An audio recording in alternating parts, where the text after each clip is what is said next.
weightlifters don't like single joint movements. They enjoy doing squats, they enjoy doing front squats, there's some pulling perhaps, but if you give them the leg extension machine, if their knee is injured, they will go and do it. If it's not injured, they will not look at it at all. Hi, Nikos. It's my pleasure to have you on Evidence Strong Show. If you could briefly introduce yourself. Hello, Alex. So, first of all, I would like to thank you for the invitation and for having me here in Evidence Strong. My name is Nikos Zaras. I am an assistant professor at the Department of Physical Education and Sports Science at the Democritus University of Thrace, Komotini, Greece. My current academic position is focused on resistance training and on neuromuscular adaptations, and I'm teaching resistance training courses and the Olympic weightlifting. Before that, I was a lecturer and assistant professor at the University of Nicosia, where the current study was carried out. And also, I was a former track and field athletic throwing events coach, a shot putter, a discus thrower, and a weightlifter. My relationship with weightlifting began from 1996 in my early age as a thrower, and during the years, I was able to compete in several competitions and in national championships. That's awesome. Okay, so I invited you to talk about the study title Reactive Strength Index, Rate of Torque Development, and Performance in Well-Trained Weightlifters, a pilot study. So let's start with the aim of the studies. Okay, so for start, I would like to acknowledge the work of Anastasiou and Professor Marios Hadjicharalambous and Gerasimus Terzis. They gave everything they got on that paper, especially Yorgos,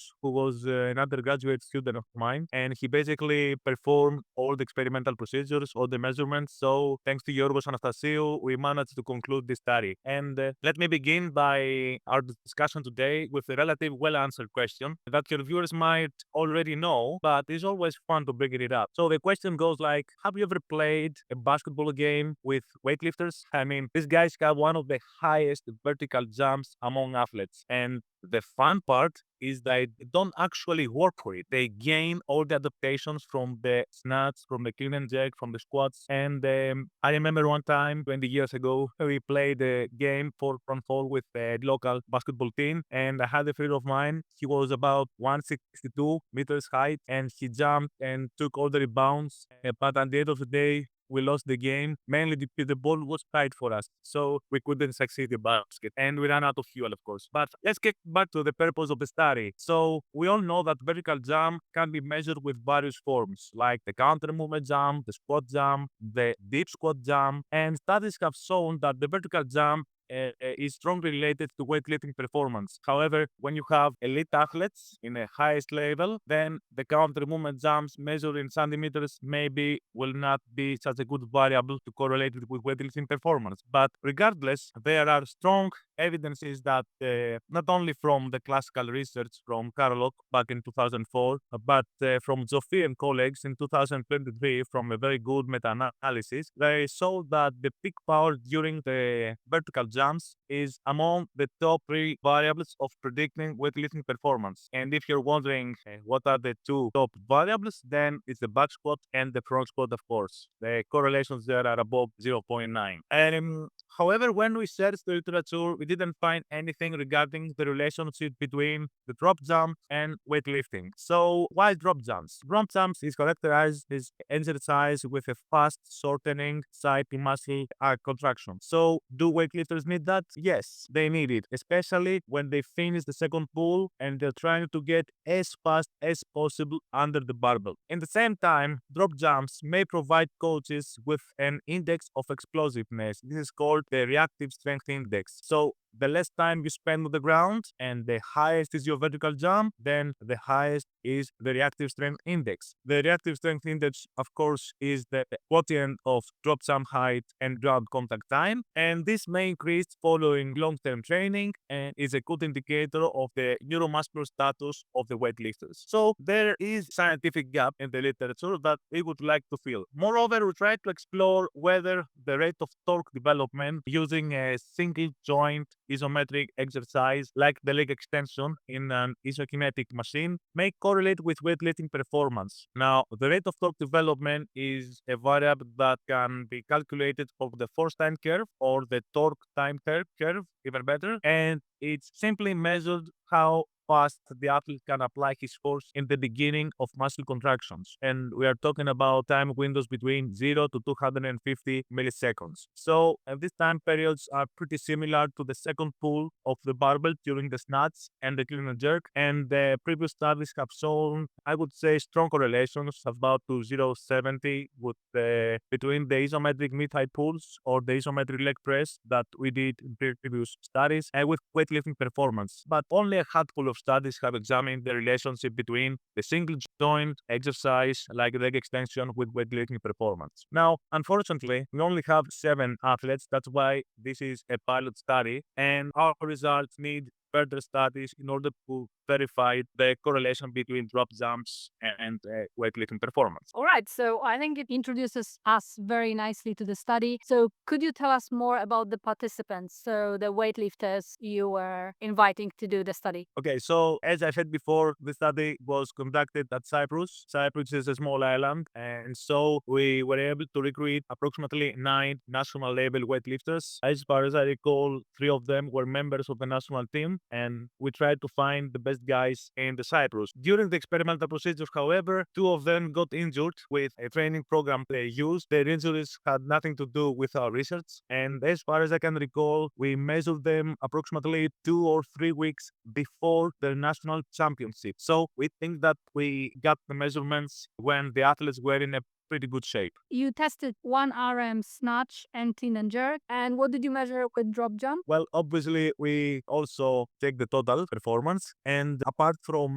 body composition with BIA and some other body dimension measurements, we brought them to the laboratory for the vertical jumps. So we focused on the vertical jumps. That's why we gave them about 10 minutes to warm up and then counter movement jumps and squat jumps in the beginning of the experiment. We use these vertical jumps as a warm up because we want them to go to drop jumps and perform their best. So drop jumps were measured in 3 different heights from 20 centimeters, 30 centimeters, and 40 centimeters with a randomized order. And the truth is that when we designed the experiment, me and Yorgos, we had the discussion about putting greater heights like 60 centimeters or 80 centimeters. And when we tried to do that, because we were former weightlifters, we found it quite difficult to overcome the reaction forces of the ground. And we also knew that these athletes didn't use drop jumps in their training. They often and frequently use counter movement jumps and squat jumps, so it might increase the risk of injury. So we left these drop heights outside of the study. We tried to use only 20, 30, and 40 centimeters. However,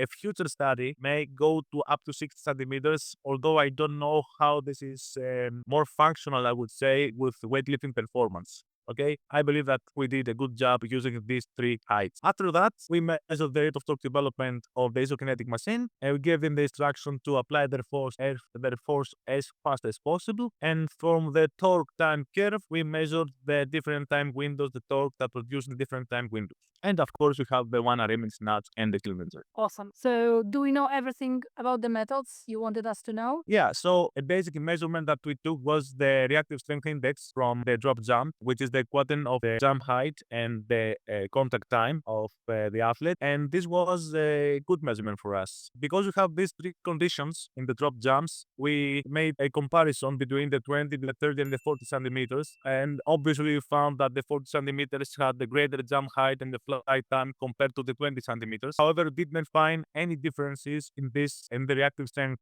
index among the 3 different jump heights. An interesting finding was that almost all athletes achieved their best RSI from the 40 centimeters drop height, 6 out of 7. Only one of them achieved his best RSI from the 20 centimeters. We did another analysis there and we tried to calculate an optimum average drop height. So the 37 centimeters seemed to be an optimum jump height for these weightlifters. Why do you think that happened? Why do you think the 37 or 40 centimeters was the best? Well, the drop jump height is strongly related to to how strong is the athlete. The stronger the athlete, the highest the jump height. So we believe that the 40 centimeters are much more appropriate jump height for weightlifters. There was another study that was performed on power athletes. This was done by a good colleague of mine back from the National Komotini University of Athens, Anastasiou, and he found that in power athletes, 29 centimeters were the best jump height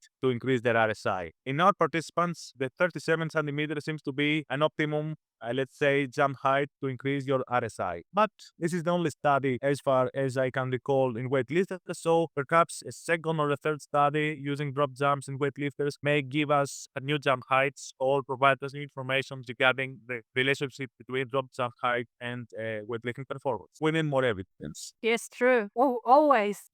So what we actually find was the obvious that counter movement jump and squat jump was strongly related with weightlifting performance. We also found strong correlations between the contact time and weightlifting performance in all three conditions of drop jump heights. And the reactive strength index was significantly correlated with weightlifting performance. We also did a correlation between the best individual RSI with weightlifting performance. We found significant correlation with snatch, with the total, and almost with clean and jerk. The value there was 0.054 P6. So it's something that I really hated, yes, but the truth. Finally, the last analysis was between the isometric knee extension and the weightlifting performance. As expected, this was a single joint movement. Weightlifters don't like single joint movements. They enjoy doing squats, they enjoy doing front squats, there's some pulling perhaps, but if you give them the leg extension machine, if their knee is injured, they will go and do it. If it's not injured, they will not look at it at all. So moderate to large correlations between the rate of torque development and the isometric peak torque with weightlifting performance. These correlations, of course, were much lower compared to correlations we have with the isometric mid-thigh pull and the isometric leg press tests. So this single joint exercise may be a moderate predictor for weightlifting performance, although it might be a good predictor if you try to explore the adaptations of the weightlifters following a training program. So you can use this as a test to examine the adaptation for and following a training program. Could you extend on that? Tell us a little bit more on how would you use it to monitor the program? Okay, so you can measure the athlete in the same angle or in different angular velocities in the beginning of training, let's say, in the preparation phase. Then apply a training program. Let's say that this training program will be like increasing his muscle strength, his maximum muscle strength. And if you want to see whether he adapted to the program, whether his neuromuscular system is following the program you want, then you can go back to the laboratory and repeat the same measurement. You have to remember now that in weightlifting we have the body categories. We cannot change our body mass very easy. So this means that if you increase your lean mass, perhaps you will have a problem competing in your body category. So the thing you can do is to change your neural or your neuromuscular activation.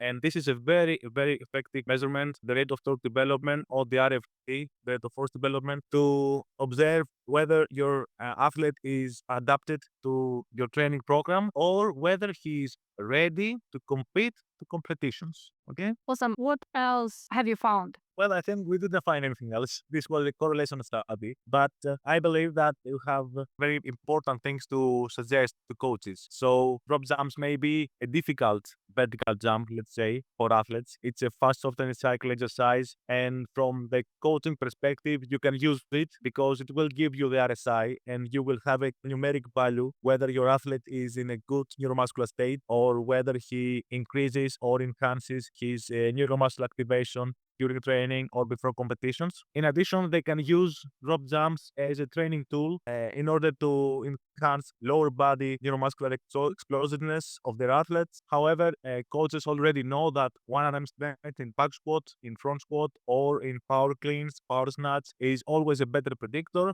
RSI may provide them as a numerical value of the responses of their athletes during the training process. Also, the isometric mid-thigh pull is a functional test for weightlifters, but it's not when you have a difficult to find it. So you have to use the isokinetic machines. Okay, so the leg extension, although it's a single joint movement, it may gives you useful insights about the adaptations of your athlete during training, and perhaps it would give you a moderate index regarding the correlation with weightlifting performance. In other words, this is a test with a moderate correlation, but it could possibly provide you insights in the rate of adaptations following long-term training programs. I believe that these two things are the main take-home messages for coaches. Drop jumps are great. Use it in training. If you don't have access to isometric mid-height pulls or isometric leg press, then use the single joint exercise as a tool to see the adaptations of your athletes following the training program. Excellent. Two short questions. The first one is, what is your favorite lift? Okay, so when I was younger, I